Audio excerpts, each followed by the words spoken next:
Hey, I'm Joshua. I'm the pastor here at Bethel Community Church, and our church has been going through the book of Genesis, and in particular, connecting that with things in the Gospel of John. And one of the connections we've been making is this idea of Jesus being baptized. And when he was baptized, it says that the Holy Spirit came down from heaven as a dove and rested upon him. And one of the questions I've had for our congregation that I've given them, and then I've asked them to look into, and then we've addressed later and later services, has been like, why a dove? Well, what's the significant? What does that sort of signify? And what was John pulling on from previously in the Bible? And John's not the only gospel writer to point this out, but that's just the one we're making the connection with. Well, for many Christians, if I were to ask, where does a dove appear in the Bible previous to Jesus' baptism? For many people, if they'd been to Sunday school and read their children's Bibles when they were little, they probably know. Dove, doesn't that have something to do with like Noah? Noah and the ark. Didn't Noah send out a bird or something like that, and didn't come back with an olive branch? And yes, you would be right, but what is the connection? What is the significance then? Like how can you even maybe relate those two stories other than it is a dove? Does that actually mean something? And the answer is yes.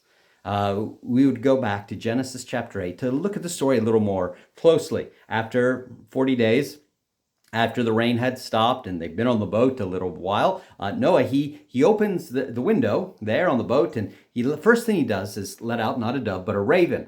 And now the raven, what sort of bird is that? Do you know? Well, some of you may be familiar with birds, maybe some less so. But a raven is a scavenger bird. You know, it eats death. It eats the dead flesh, not even living things, but death. You know, and so the raven went around and flying and looking for death, and it says he flew to and fro here and there. He did not come back to the ark. Why didn't he come back to the ark? Why? Because there was death everywhere. There were corpses floating in the water, dead animals, dead humans. I mean, you know, the flood had come and washed away the filth. It had just destroyed so much. And there was plenty of death floating about here or there on the waters. And so the raven, he was just having a great time.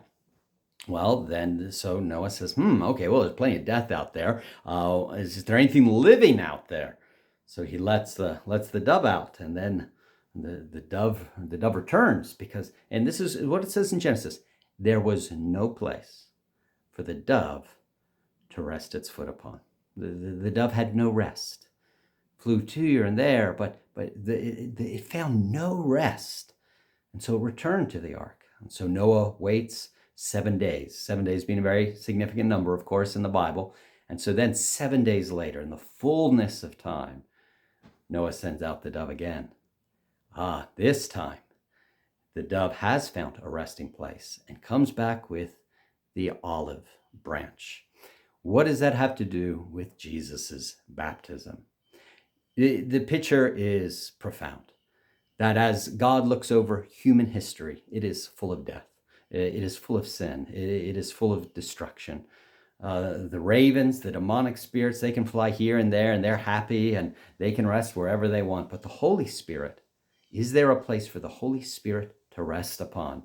Oh, yes, you might look at certain places here and there where a measure of the Spirit was given. It might say, a prophet might say, and the Spirit of the Lord came on me and I prophesied. And you can see certain measure of the Holy Spirit given to certain individuals to accomplish a task. And the Spirit of God came on a certain warrior to defeat, the enemies of God in battle, and this sort of thing. But when you come to Christ, John the Baptist said, the one who I saw the Spirit descending upon. When Jesus came into the Jordan and John was going to baptize him, and he said, I saw the Spirit descend on him. By the way, the word Jordan means the descender, the one who comes down, the one who descends. That's what the name in Hebrew, Jordan, means. And so the Holy Spirit descended on Jesus in the Jordan. But it doesn't just say descended on, it said, and then it abided on him. It remained on him. It rested on him. As John's Gospel would later say in chapter 3, the Spirit was given to him without measure. The infinite, unlimited Holy Spirit, not for a moment, not in a measure, but in its fullness for all time. the Holy Spirit could rest on Christ.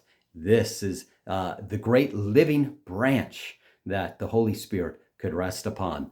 This whole story is part of the reason why traditionally, now our church is we're Bethel Community Church. We're not necessarily in a great formal tradition. We see ourselves as part of the tradition of 2,000 years of Christianity, but we're not a formal mainline denomination. But one of the reasons that so many Christian traditions, this is why they often baptize, after they baptize someone, they anoint them with olive oil. Not every Christian group that, but many does, because the idea is that Noah and his family came through a mighty baptism. The flood is a type of baptism that washes away all the sin and evil, and then Noah and his family come out to newness of life, and the dove brings them an olive. This is one of the reasons why after we baptize Christians, or at least some churches do, they then anoint them with the sign of the cross with olive oil to show that, yes, here is new life in the power of the Holy Spirit to be upon you. Okay, so that's very brief. We probably could talk more about the certain details here.